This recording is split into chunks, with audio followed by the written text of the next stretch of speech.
Hello everyone, welcome to UGC NET super coaching. मेरा नाम है शुभम तिवारी और आज इस वीडियो में जो बच्चे यूजीसी नेट जून 2025 की तैयारी कर रहे हैं उनके लिए बहुत सारे क्वेश्चन हैं। उनके पास बहुत सारे क्वेश्चन हैं, लगातार मैसेज कर रहे हैं कि सर जो यूजीसी नेट जून 2025 से एग्जाम होने वाला है उसका एप्लीकेशन फॉर्म क्या होगा, या सिलेबस चेंज हो सकता है कि नहीं, पीजी अपीयरिंग वाले भी अप्लाई कर सकते हैं कि नहीं। तो मतलब बहुत सारे क्वेश्चन हैं। तो उसी सारे क्वेश्चन जो आपकी क्यूरियोसिटी है, बेसिकली उसी सारे क्वेश्चन को हम इस सिंगल वीडियो में जवाब देने वाले हैं। ध्यान से सुनिएगा इस वीडियो को, सारे आपके जो भी डाउट्स हैं वो क्लियर हो जाएंगे। राइट, ठीक है। तो चलिए स्टार्ट करते हैं इस वीडियो को, ठीक है। एंड देखें, सबसे पहले बात करेंगे एप्लीकेशन फॉर्म की। जब ध्यान रखिएगा कि आपको पता है कि यूजीसी नेट एग्जाम जो होता है ना, साल में 2 बार होता है, एक जून और दिसंबर में। राइट, जब जून वाली बात करते हैं तो ये कुछ हम पास्ट जो हमारे ट्रेंड रहे हैं उसके बेसिस पे हम बता सकते हैं, ठीक है। कि जो आपका एप्लीकेशन फॉर्म होता है वो अप्रैल में आ जाता है, ठीक है। एक महीने के लिए जो एप्लीकेशन फॉर्म होता है उसकी विंडो ओपन रहती है।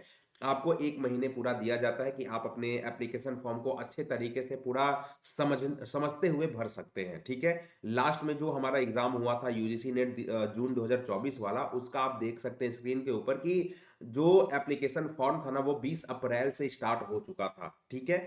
मतलब ये है कि अब इस बार जो जून 2025 का एग्जाम है तो कहीं ना कहीं 15 से 20 अप्रैल के बीच में ही आपकी जो फॉर्म होगी एप्लीकेशन की ना वो स्टार्ट कर दी जाएगी। और लगभग ये 10 से 12 मई तक ये फॉर्म का जो विंडो होगा वो ओपन रहेगा, ठीक है। फिर आपको कुछ समय प्रोवाइड किया जाता है कि आपको करेक्शन हो सकता है। कई बच्चे भरने में, फॉर्म भरते टाइम हो सकता है किसी के नाम में मिस्टेक हो गए हैं, है ना, किसी के फादर नेम या मदर्स नेम में मिस्टेक हो गया है, या किसी के सेंटर सिटी सेंटर में थोड़ी सी मिस्टेक हो गई है, तो आपको वो भी प्रोविजन दिया जाता है कि आप अपने एप्लीकेशन फॉर्म में करेक्शन कर सकते हैं। तो कुछ दिन आपको अलाउ किया जाता है apart from that particular 1 month. Right, तो एक महीने के बाद कुछ 2 या 3 दिन के लिए करेक्शन विंडो ओपन कर दिया जाता है, ठीक है।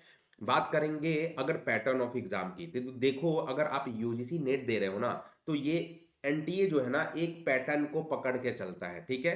मतलब वो जो पैटर्न है आपका करीब 2 से 3 साल तक चलते रहता है, फिर 3 साल के बाद आपको वो पैटर्न चेंज कर दिया जाता है। फॉर एग्जाम्पल कि जैसे मैं जब एग्जाम दे रहा था, मैं जब एग्जाम लिख रहा था, लाइक मैंने 2017-18 के बीच में तैयारी कर रहा था, उस टाइम पे हमारे जो क्वेश्चन आते थे जैसे ना, तो बहुत सारे असर्शन रीजन दिए जाते थे, बहुत सारे आपके match of the following question, chronology वाले क्वेश्चन दिए जाते थे, ठीक है। उस टाइम पे केस स्टडी नहीं हुआ करता था, लेकिन आज के इस दौर को देखोगे, आज जो एग्जाम है वो टोटली डिफरेंट है हमारे वाले टाइम से।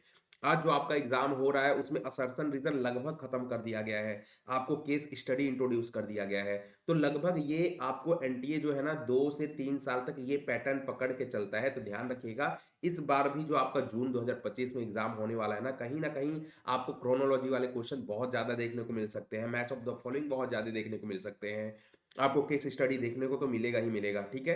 तो ये आपके इस बेसिस पे डायरेक्ट क्वेश्चन बहुत ज्यादा पूछे जाते हैं अब तो, ठीक है। हमारे टाइम पे इतने ज्यादा डायरेक्ट क्वेश्चन नहीं पूछे जाते थे, ठीक है। लेकिन आपके टाइम जो जून 2025 वाला एग्जाम है उसमें डायरेक्ट क्वेश्चन भी बहुत ज्यादा पूछे जाएंगे, क्योंकि अभी जो दिसंबर वाला एग्जाम हुआ है डायरेक्ट क्वेश्चन की जो वेटेज थी वो ज्यादा थी। राइट, इसके बाद हम बात करेंगे सिलेबस चेंज। देखो, कोई भी ध्यान रखिएगा, जब सिलेबस चेंज की बात आती है ना तो आपको यूजीसी को एक ड्राफ्ट इशू करना पड़ता है, ठीक है। 2-3 महीने ड्राफ्ट इशू करना पड़ता है, उस ड्राफ्ट को प्रिपेयर किया जाता है, तो it almost take like 4 to 5 months, ठीक है।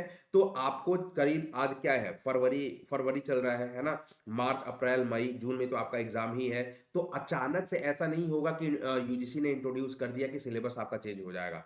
तो बेसिकली, हालांकि सिलेबस चेंज के बारे में यूजीसी ने बहुत पहले से ही कहा हुआ है कि हम सिलेबस चेंज करने वाले हैं, ऐसा सोच रहे हैं, इसके लिए कमिटी बनाई जाएगी। लेकिन यूजीसी नए नए विवादों में हमेशा फंसता चला गया है, ठीक है। लाइक जैसे पेपर लीक हो गया था, बहुत सारे ऐसे इन्होंने रूल्स को भी इंट्रोड्यूस किया है, जैसे 3 कैटेगरी में इन्होंने रिजल्ट देना स्टार्ट कर दिया है। तो बहुत सारे इसी मुद्दों के चलते सिलेबस चेंज पे अभी तक इनकी कोई विशेष ध्यान नहीं है। लेकिन हो सकता है कि जब दिसंबर की बात करेंगे, जो दिसंबर यूजीसी नेट होगा उसमें सिलेबस चेंज कहीं ना कहीं देखने को आपको मिल सकता है, ठीक है।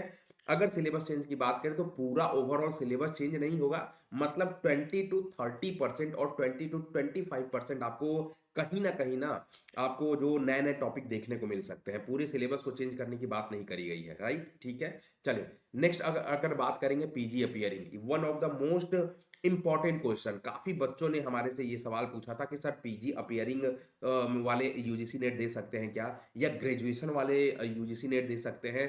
तो इस पे ध्यान रखिए, मैं आपको पूरा डिटेल में बताने वाला हूं कि पीजी, अगर आप पीजी स्टूडेंट हो, पोस्ट ग्रेजुएशन स्टूडेंट हो, है ना, तो इस केसेस को समझिएगा। दो केस है कि अगर आप पीजी स्टूडेंट हो, पीजी में हो, पोस्ट ग्रेजुएशन आपकी चल रही है और उसी टाइम पे अपीयरिंग में आपने यूजीसी नेट क्वालिफाई कर लिया है, तो उस दिन से ध्यान रखिएगा आपको 2 साल के अंदर आपको अपना पोस्ट ग्रेजुएशन कंप्लीट करना पड़ेगा। ठीक है, अगर 2 साल के अंदर नहीं कर पाए तो आपको आपकी जो डिग्री है वो वैलिड नहीं मानी जाएगी।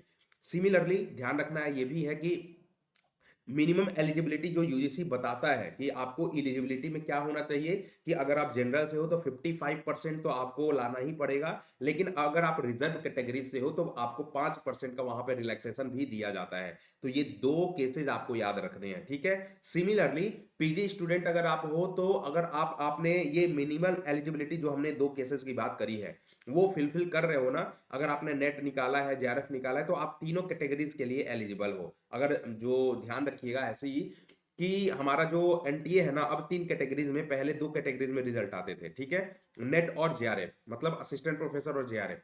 अब जो कैटेगरीज है एक और कैटेगरी को इंट्रोड्यूस कर दिया इन्होंने, जेआरएफ हो गया, असिस्टेंट प्रोफेसर हो गया और आपके पीएचडी हो गए। तो पीजी स्टूडेंट की बात करें तो वो पीजी स्टूडेंट इन तीनों कैटेगरीज के लिए एलिजिबल है। सिमिलरली अगर हम बात करते हैं ग्रेजुएशन स्टूडेंट के लिए, तो ग्रेजुएशन स्टूडेंट ध्यान रखिएगा, इनके भी दो केस हमने बताए हैं कि अगर आप नॉर्मल कोई ग्रेजुएशन कर रहे हो, नॉर्मल कोई डिग्री कर रहे हो, लाइक बीए कर रहे हो, बीकॉम कर रहे हो, बीएससी कर रहे हो, तो वहां पे ये अलाउड नहीं है। क्लियर, ये आप नहीं दे सकते हो, बेसिकली वैलिड नहीं है। लेकिन आप कोई इंटीग्रेटेड कोर्स कर रहे हो 4 साल 5 साल वाला, है ना, तो आप वहां पे एलिजिबल हो, यूजीसी नेट एग्जाम में बैठ सकते हो। और आपको मिनिमम एलिजिबिलिटी में बता दूं कि 75% मार्क्स आपको लाना पड़ेगा ग्रेजुएशन के अंदर, ठीक है। यहां पर भी 5% रिलैक्सेशन अलाउड किया गया है आपको रिजर्व कैटेगरीज के लिए। सिमिलरली जहां हम पीजी की बात कर रहे थे वो तीनों कैटेगरीज में एलिजिबल थे, लेकिन ग्रेजुएशन वाले स्टूडेंट ना 2 कैटेगरीज में केवल एलिजिबल है, दैट इज योर जेआरएफ और पीएचडी। वो असिस्टेंट प्रोफेसर के लिए एलिजिबल नहीं है, ये बात ध्यान रखिएगा। अब जो सबसे मेन क्वेश्चन है आपके स्टूडेंट के, है ना, कि सर नेगेटिव मार्किंग हो सकता है क्या।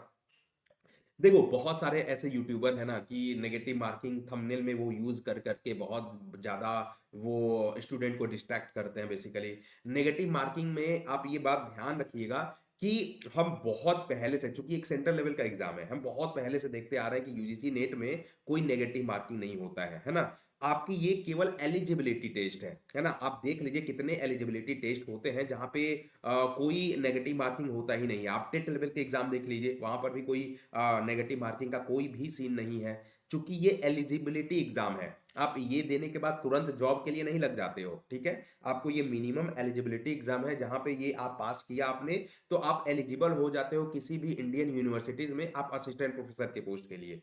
क्लियर है ना।